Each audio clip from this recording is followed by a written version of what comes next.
Hi Leanne. Sorry about the awkwardness of this video, but I didn't think through the fact that it would be easier if I had somebody to hold the camera. We'll see how this goes. So I think one stretch that you're already doing is on the wall, like this, and then turning your body outward, right? Which is good. Try to do it at 3 different levels. So you have this one where your arm is parallel to the floor, and then also take the arm up a bit higher and get that angle, and higher still, and this angle. An alternative to just doing one arm at a time is to stand in a doorway, especially for the highest one, and you can reach either hand on either side of the door, and then just lean forward using your body weight to get the stretch. It also makes it a bit easier to keep your shoulder blades down, I find, if I'm doing it in the doorway than if I'm just doing one arm like this. If I have both arms up, I can really be aware of keeping the shoulders down while I'm getting that stretch, because we always want that shoulder blade sliding down the back. Okay, so in addition to opening up this way, which I think you have quite a few stretches for, you said you're doing this one, I don't know if you can see in the video, yeah. And the bachi one, holding your bachi in the back and then stretching this way. So all those are opening stretches, which is good, but if the muscle that's tight is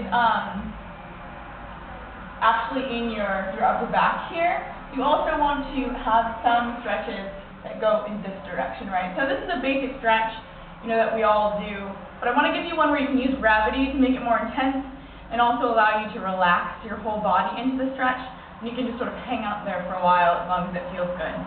So here's the tricky part. Let's see. I think, hopefully, yeah, I think this should work. So you're going to start down on your hands and knees here. Keep your left hand flat on the floor, and then your right arm is going to thread through, like threading the needle here. This is a pancake stretch. So I want you to aim to keep your shoulders running parallel along your right arm here. So my left shoulder goes to about my left elbow. So I'm going to extend the left arm right on top of the right arm, and then you can put your head down to the floor, however is comfortable, and then just relax.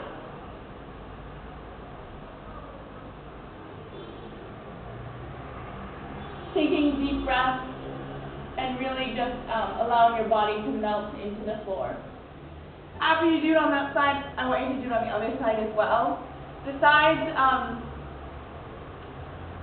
trying to just balance out the flexibility in your shoulders, by making sure each time you do it on one side, you also do it on the other side, it will also give you an awareness of whether or not you're making progress in loosening up that tighter side.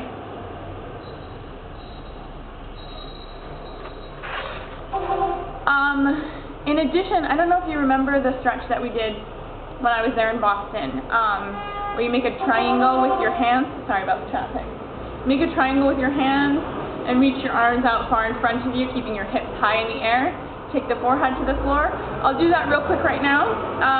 Just as a review, maybe you remember what it's like. You can just email me if you have questions about it. But this is a stretch from Ryo Shimamoto that I learned when I was in Japan. I want to make sure to give him credit for that. So again, starting on all fours, make a triangle with the hands. Step your knees back so you can keep your hips high in the air and forehead goes to the floor, pressing your armpit towards the floor. You can hang out there, just relax with your head on the floor, or lift your head slightly off the floor and then shift your weight side to side like this.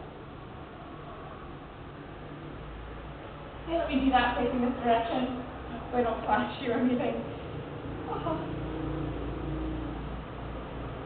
So just hanging out here, or lift the head slightly, and we're going to just shift side to side. So the shoulders stay parallel with the floor. I'm not angling side to side like that. Just taking them straight across. Okay. After that, you're going to do one hand at a time.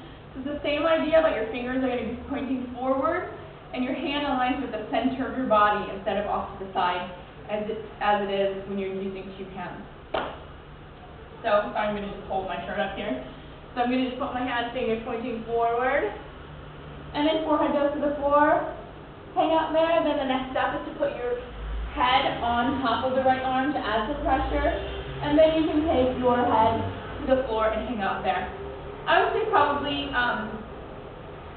you can go through that series of stretches after your body is warm, pausing. I like at least 30 seconds in each one, but then go through the whole cycle again from the beginning, starting with the wall stretch. Then I would do your ballet bar stretch. The Bashi stretch, that's good, I would say. I'm not sure where to put it in the middle of this sequence. I would keep that as something that you do like during practice when you're feeling tight and you're just like sitting there listening to instructions or some sort of transition, and just go ahead and just make sure you're always doing that stretch. After ballet bar, then do pancake stretch, and then the last opener, real stretch with the triangle, hand, right hand only, and left hand only. Let me know if you have any questions. I'm looking forward to hearing if that helps you.